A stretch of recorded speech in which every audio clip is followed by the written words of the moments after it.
আপনারা যদি অপুর বিষয়টা দেখেন সেখানে দেখবেন যে কি বলেছেন, আমি তাকে মর্যাদা দেইনি, দিয়েছি। দ্যাট মিনস কি আমি আমার ছেলেকে ইগনোর করেছি? প্রত্যেকটা হিরোর, প্রত্যেকটা সুপারস্টার হিরোরই কিন্তু ওয়াইফ, বাচ্চা কাচ্চা আছে, আপনারা সকলেই জানেন। রাইট। সেটা মিস্টার বচ্চন হোক, সেটা আপনার হলিউড স্টার হোক, বলিউড স্টার হোক, টলিউড স্টার হোক, আর ঢালিউড বাংলাদেশের স্টার হোক।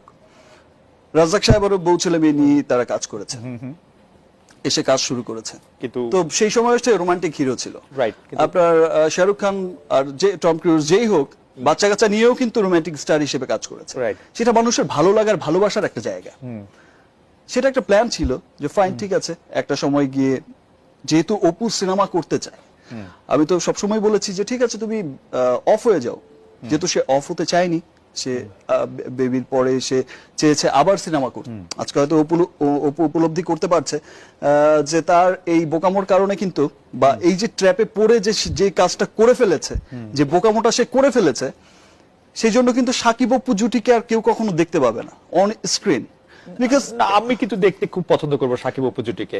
বিশ্বাস করেন, আমি সাকিব অপু জুটির যদি নতুন কোন ছবি আসে আমি দেখতে যাব, খুব আগ্রহ নিয়ে দেখতে যাবো। হয়তো এটা হয়তো আপনি খুব আগ্রহ নিয়ে দেখতে যাবেন, বিকজ আপনি আমাদের কাছের মানুষ, খুব পছন্দ করেন। বাট সাধারণ অডিয়েন্স যেটা ফিল করে যে আমরা কখনোই দেখিনি যে হাজব্যান্ড ওয়াইফের রোম্যান্স অন স্ক্রিন দেখতে পছন্দ করে। তো সেই ক্ষেত্রে কাস্টিংও হয় না কখনো, তেমন খুব একটা কাস্টিং হয় না।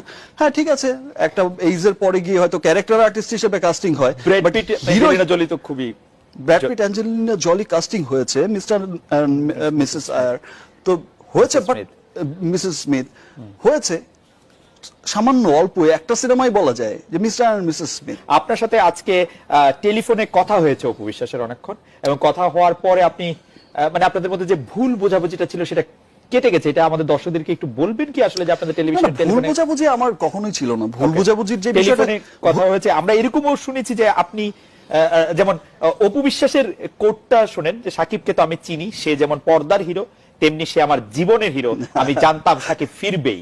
মানে আমরা ধারণা করছি যে সাকিব খান অপু বিশ্বাস আবার একসঙ্গে ফিরছেন। এটা আসলে অপুর হয়তো কেউ বলে দিচ্ছে বা কিছু একটা, এটা অপুর কথা হতে পারে না, বিকজ অপু এত সুন্দর কথা বলতে পারে না। আর সেই বিষয়টা, যে বিষয়টা হয়েছে যে দেখেন ফিরবে কথাটা কি, আমি তো ছিলামই, আমি আবার ফিরবো কোত্থেকে?